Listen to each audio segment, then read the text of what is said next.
Գիտեք, որ Հնդկաստանի առաջին երաժշտական սուպերստարը հայուհի էր։ Նա ապրում էր շքեղ կյանքով, կազմակերպում էր մեծ երեկույթներ և շրջում Կալկաթայի փողոցներով ձիաքարշ շքեղ կարգով։ 1873 թվականին Հնդկաստանի Ազամգար քաղաքում ծնվեց Անջելինա Յոուարդ անունով մի աղջիկ։ Նրա հայրը Ուիլյամ Ռոբերտ Յոուարդը հայ էր և աշխատում էր որպես ինժեներ, չափագրող, իսկ մայրը Վիկտորիա Հեմինգսը հնդկուհի։ Ավելի ուշ Անջելինան դարձավ հայտնի ամբողջ Հնդկաստանում, որպես երգչուհի և պարուհի Գուհար Ջանը։ 1902 թվականին նրա ձայնը դարձավ առաջինը Հնդկաստանում, որը ձայնագրվեց գրամաֆոնի վրա։ Այդ ժամանակ նա արդեն ճանաչված արտիստ էր։ Գրամաֆոն քամփյոնիի ներկայացուցիչ Ֆրեդ Գայսբերգը իր օրագրերում նրան նկարագրում էր որպես հայկական ծագումով արտիստուհի, ով երգում էր հինդի և այլ լեզուներով։ Նրա ձայնագրությունները մեծ տարածում գտան։ Գուհար Ջանի լուսանկարները տպվում էին բացիկների և նույնիսկ լուցկիների տուփերի վրա։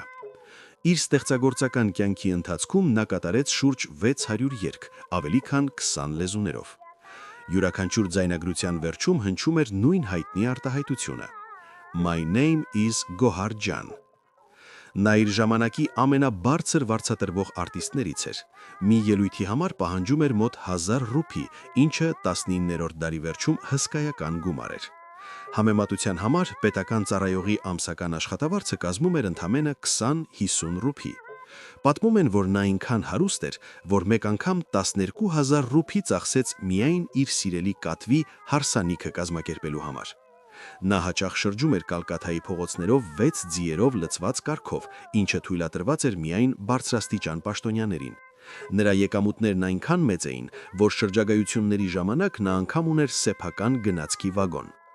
Չնայած նրա հայկական ծագումը հաճախ ստվերվել է այն պատճառով, որ 1881 թվականին նա մոր հետ ընդունել է իսլամ, արխիվային փաստաթղթերը պահպանել են նրա իրական պատմությունը։